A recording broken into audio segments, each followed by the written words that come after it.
Shalom sahabat firman. Jika kita melihat keadaan manusia di akhir zaman ini sesuai dengan apa yang dikatakan di dalam 2 Timotius pasal 3 dikatakan manusia pada masa akhir akan mengalami masa yang sukar. Manusia mencintai dirinya sendiri, menjadi hamba uang, tidak peduli kepada agama, tidak hormat kepada orang tua, dan lain hal-hal yang negatif. Dan hari ini saya menyoroti satu hal, bagaimana manusia membutuhkan satu kepedulian, kasih, shine your love. Untuk kita memancarkan kasih kita, kepedulian kita kepada orang-orang di sekeliling kita. Di dalam Markus pasalnya yang kedua ayat 1-5, kita membaca satu kisah yang terjadi di sebuah kota Kapernaum.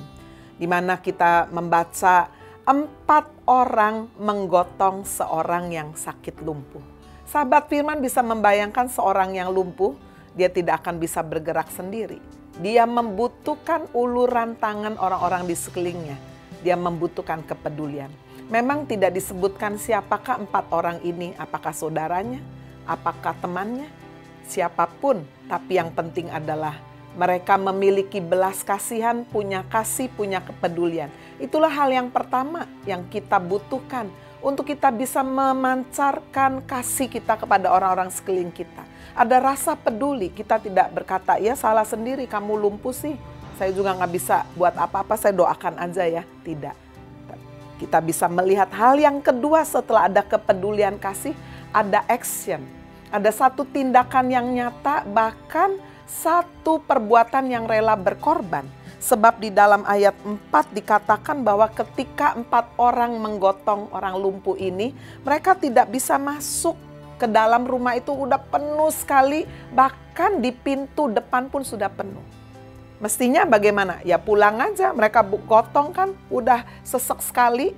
Tapi apa yang dilakukan kita baca di dalam firman dikatakan mereka membuka atap yang di atasnya. Sesudah terbuka mereka menurunkan tilam, tempat orang lumpuh itu berbaring. Wow, luar biasa. Tentu saja Anda jangan membayangkan atap beton ya. Tapi zaman itu 2000 tahun yang lalu atapnya masih terbuat dari dahan-dahan pohon dan daun-daunan. Mereka naik, tapi itu juga membutuhkan satu pengorbanan. Bagaimana kalau mereka jatuh? Mereka tidak hanya membawa orang lumpuh, mereka juga bisa lumpuh. Ada satu resiko yang luar biasa ketika kita memancarkan kasih. Ada harga yang harus dibayar. Bukan hanya waktu, tenaga, uang. Tetapi juga mungkin ada pengorbanan-pengorbanan yang lain. Sahabat firman, kepedulian melahirkan satu tindakan yang nyata rela berkorban. Tapi ada satu bagian yang sangat penting. Yang membuat Yesus menjamah orang lumpuh ini. Ketika orang lumpuh ini sudah ada di depan Yesus yang diturunkan dari atap itu. Yesus berkata di ayat 5, ketika Yesus melihat iman mereka berkatalah ia kepada orang lumpuh itu, hai anakku dosamu sudah diampuni. Iman.